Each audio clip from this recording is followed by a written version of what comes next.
7 দিনের মধ্যে এফিডেভিট দাবি করেছে এবং এফিডেভিট না দেওয়া হলে উপযুক্ত ব্যবস্থা গ্রহণের কথা তারা বলছে।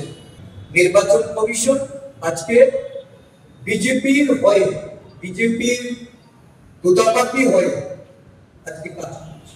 সাংবাদিক সম্মেলনের মাধ্যমে হুমকি প্রদর্শন করেছে।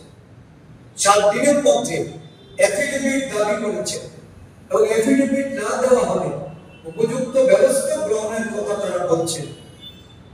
অথচ একই ঘটনা আমরা লক্ষ্য করেছি অনুরাগ ঠাকুর, প্রিয়াঙ্কা গান্ধী সম্পর্কে, তাদের দলের আইটি সেলের মালব্য এই নির্বাচন সংক্রান্ত বিষয় নিয়ে পশ্চিমবঙ্গের অভিষেক ব্যানার্জি তার বিষয় নিয়ে যখন একই বিষয়ে আলোচনা করেছেন, ইলেকশন কমিশন তাদেরকে কিন্তু এফিডেভিট চেয়ে তাদেরকে সেই হুমকি প্রদর্শন তারা করেন।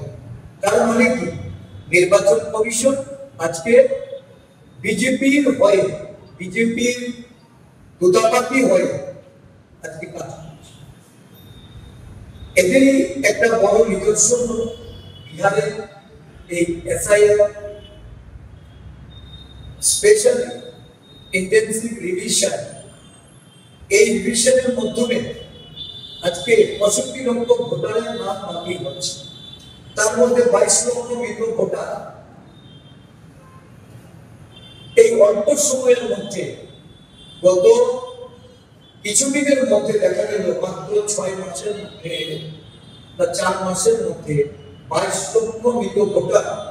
এত লোকের মৃত্যু হয়েছে এই বিহার রাজ্যে।